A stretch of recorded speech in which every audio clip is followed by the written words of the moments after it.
Robbo, thanks for joining us for Sussex TV as ever. 3 games into the Championship season now. Obviously the win up at Yorkshire and a couple of draws. How do you assess the start to the season? Yeah, we've done well, I think. A lot of things.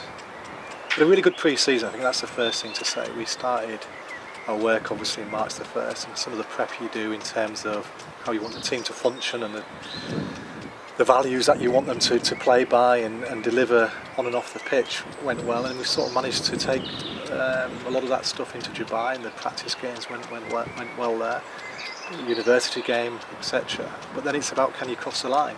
Can you take the form that you've shown into a game when it counts, and can you cross the line? And we did that at Leeds. We hit the ground running. The Oval, I thought we competed really well. They're obviously a powerful team. We found ourselves a couple of times under pressure, and we managed to go past it and actually give ourselves a chance of winning on the last day, which is brilliant. And then the last game here, we were under the pump in this one. And once Warwickshire got 450, I don't care what the wicket's like, you're under pressure. We've seen it many times where teams will fold or follow on, and then you see you really are up against it. So we knew we had to dig deep, and yes, we were helped by the wicket, but we showed some character there. They had 3 England potential players bowling against us, in Wokes and Rankin and Wright, and obviously an international off spinner, so I was really pleased. Yeah, there's a lot of talk about the wicket, wasn't there, with this game? I think I even read somewhere that we might have prepared 2 wickets and chose a flatter one to negate Warwickshire. How do you respond to those claims? I found there's almost a hysteria type of thing around the wicket in this game. It's a bit peculiar, really. I think first of all, we don't want to play on a wicket like that. It was too slow, and obviously most people were. A lot of the square is being relayed, so it's a 4-year project. Bit by bit, new strips have been relayed. So you sit down with a groundsman in January. He comes to me with the first draft of the pitch planner, and what he said to me, you've got enough relayed wickets for most of the Championship games, but with the exception of 1, maybe 2. So you're having to, from afar, choose which games you don't want to play on a relayed wicket. In fact, you want to play them all, but which ones you're not going to do. So we thought with Warwickshire, with Rankin and Wright and Ricky Clark, etc., that if you're going to choose any team, they'd be the one. But Andy put us on the wicket at the far side, which has normally got a bit of a ridge and has the best pace and carry to give the best chance of entertaining cricket, because we back our seam attack too. As it transpired, it didn't play like anybody expected it. 2 days out, we stopped taking any more grass off. We actually had more grass on this wicket than we normally have on the Hove wickets, because we were a bit worried about it being too slow and low. But obviously it didn't play like the groundsman wanted it and how we wanted it.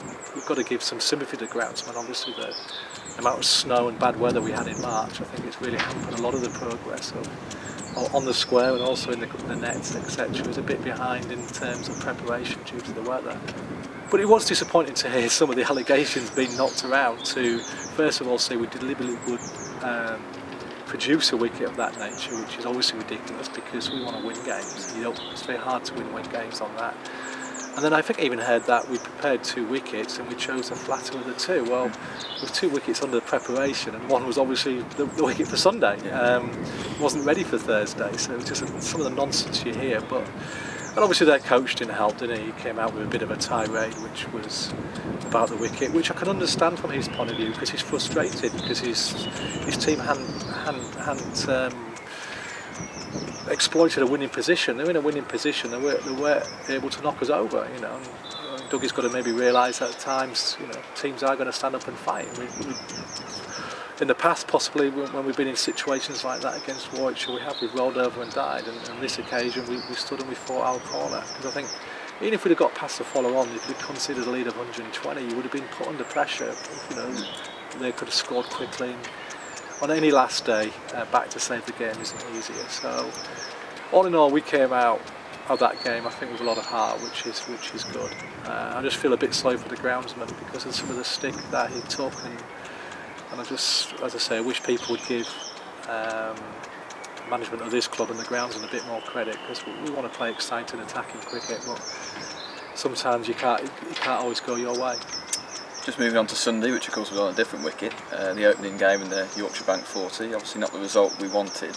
with a fantastic occasion with the almost full house. And obviously it didn't quite go the way we wanted it. No, look, we were a bit disappointed. Obviously, we didn't perform. I think first of all, I think the club's initiative was outstanding. I think to have 5,000 in. It made it a buzz for the players warming up. The whole place was alive with millions of kids here. So I think Keith Greenfield and Siobhan Edgar done brilliantly because we had the big. Not sure if people know that, and we're probably the only club that do this. Anybody who represents Sussex at girls level or boys level from under 9s upwards, we have once a year squad photograph. So. And in previous years we've had Matt Pryor sat as an 11-year-old on a photograph, and we've got him in the indoor school on this big photograph which encompasses everybody. And you can track back in time your Hopkinsons, your Yardies and your Nashes and you say your Pryors, Jenkins, Curtin, all on these photographs as 11 and 12-year-olds. So it's really a special day. And my daughter's there, she's in the Sussex under 11, so they all come in, and it made it a special time. And the unfortunate thing was, obviously, we didn't perform as a team, which was disappointing. I think we were a bit scruffy in the field. We didn't particularly feel great. We were okay, but I think 240 was very gettable on that wicket. It was a very similar wicket to the Championship wicket. It was flat. It was a little bit slow and a bit low, but it was flat. And I think 9 times out of 10 we back ourselves, but to be 4 down for 60 means it's a big ask then, and we were never really able to get out of second and third gear, which is disappointing. But yeah. We saw a few players in that game who haven't played a lot of one-day cricket for us. Obviously Michael Ripton played a bit of 2020 last year. James Anion usually sort of plays the 4-day stuff, and Luke Wells too. Are you going to be sort of bringing these sort of players into the one-day arena, especially in the YB40? Is that the plan? Well, it's a real juggling act because you need to bring players through. We know that. You want to win games. We know the value of winning one-day competitions and having big days out here at Hove. So it's a real battle. Monty's been struggling a little bit with the shoulder, so wasn't really in contention for this one as a one-day bowler because he's been struggling to throw. Will B is only just coming back from an injury. He's probably fit now for the first time. Did okay yesterday according to Carl Hopkinson. He's got a 3-day game there. He comes through that, he'll put his hat back in the ring. So it just left really Rips. I don't want to sound that disrespectful to Rips. It left Rips as the major option for a spin, or we played another seamer or batter. But Rips had really wanted Dubai go well there, so we're quite comfortable putting him in. But he's inexperienced, and the wicket didn't really suit him. We did okay. I thought, you learn from the experience. And from the other point, ideally you want as many players as you can playing both forms. Economically, it doesn't work really to have one-day specialists. I think you can have one-day specialists at the back end of their careers and at the beginning of their careers maybe, but you want as many players playing both forms. So we need to get some of these people who are only playing one form probably playing the other form if we can, because it will allow us to have a better economic model really. And Luke Wells goes into that category, and Luke Wells has been outstanding form. I think also supporters got to understand, I think everybody wants to play one-day cricket. And some people think Wellesley should just be concentrating on his 4-day stuff. Well, he's done that for 2 years, and he's constantly knocking on my door saying, I want to play one-day cricket. Why aren't I playing one-day cricket? Give him a chance. And the other thing, because he's in the 4-day team, he doesn't get a chance to play in the second team, one-day team. He plays a bit of 2020 because that seems to coincide, but he doesn't get a chance to play 40-50 over cricket, so he's not learning. So he needs to, at some point, play. And he might need to go in the team and be taken out at some point, but what we hope he goes in and he prospers. So we made a bit of a policy decision that with the form that Wells in, and we think highly of him, we think he has potential to play for England, and we think we're doing him a disservice and the club a disservice if we don't get him playing. And then it was where to put him. He's probably most suited to top of the order, but that's where we've been our strongest. And this is where people sacrifice themselves and for the greater good of the club. And Ed Joyce did that, because this is a bloke who averages 46 in Pro 40 cricket.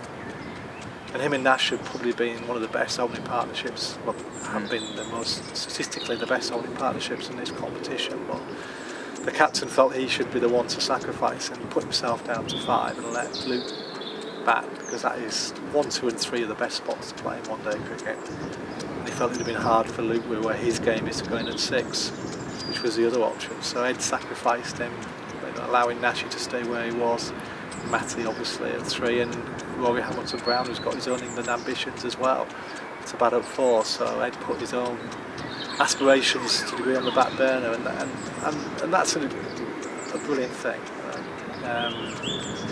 Everybody should take the hat off to him. I mean, Chris Adams did that. I remember Chris Adams doing that when we signed Murray Goodwin, putting himself down the order, having been really successful in the back spot, putting himself down the order to allow Murray to come in, the back order to rejiggle. And sometimes players don't have a choice to get moved, but not often when you're doing really well on the spot. Some really exciting news this morning for fans. Dwayne Smith coming back for the Friends Live T20. What's Dwayne going to bring to the team? Yeah, look, it's a real feel-good factor, that signing. There's so many people who have been championing for Dwayne to come back. Obviously, as a bloke, we really considered when we started to look for the second overseas. I've always said ideally we wanted a bowler who could bat, cover our death bowling, but before we got it with Hastings. And the other thing that went against Dwayne initially was to say he's not available for the whole comp. But once Hastings pulled out, we were looking at other options, and the one name that kept popping up was Dwayne, because he was desperate to get back. He contacted us, he wants to come. And we know what a match winner he is, and what a special time he had at this club in his period here. So we kept being drawn back to him. We thought, well, we're probably looking a bit too far ahead. He's not available for the last game. More than likely miss the quarter-finals. Well, there's no guarantee we'll get to the quarter-finals. So we felt Dwayne on paper gives us the best chance of helping us qualify. And if that's the case and we miss him, so be it. And straight onto his phone to his agent and himself, and he's jumped at the chance. Didn't need asking twice, so he's come back. And as I say, he gives us this one of the best fields I've ever seen. Playing the game, best field I've seen alive at least, especially in a Sussex shirt, and obviously he's an explosive batsman and he can bowl handy overs as well. Just looking forward to the weekend, obviously back in action Friday, Northamptonshire and Warwickshire over the weekend as well, Yorkshire Man 40. Any early team news? I've had a really funny start to the season, haven't we? Really stop-start, played Leeds this week, played the Oval, and then we a little bit of a gap straight into this last game at Warwickshire, and then we've got another gap. So we play Sunday, we don't play till Friday, so the players have a couple of days off, and then we'll be 2 days of preparation for Northampton. So, but we've only played one game, and we didn't bat. We lost the game in the first 12 overs really. So the best thing is to give that team another chance to come good. As I said, if he comes through the 3-day game and gets the right pace on the ball, we'll speak to Hopper, we'll put his hat on the ring for that game. And anybody else who does outstanding things, Joe Gattin was an unlucky man to miss out. So again, if you wanted to make any changes, he's an option. But the first thing is you go to Northampton, you look at the surface. We went there last year, and it was obviously it was going to spin hard. So Monty, Wilby and Yards all played. Northampton can also go through as well, so it might suit this team. But the first thing you do, you get to Northampton, you look at the wicket, and you make your plans and pick your team from there. But Wilby will have a chance, and so will Joe Gattin. Thanks, Robbo. Brilliant. Thanks, Adam. And Hull City. And yes, big weekend in the football as well. It was a bit exciting finish there, wasn't it? What an outstanding day, wasn't it? How exciting was that? And the fact that I know we love to play, but a little bit of rain that time just allowed me 90 minutes of watching that game. I do apologise to anybody who heard me swearing when Cardiff scored, and swearing again when we missed an open goal straight after that. But no, brilliant. And we just need the Seagulls now to do their part of the bargain, don't we? And it's been a fantastic, selfish couple of weeks in football for me. There you go. Brilliant. Thanks, Robbo.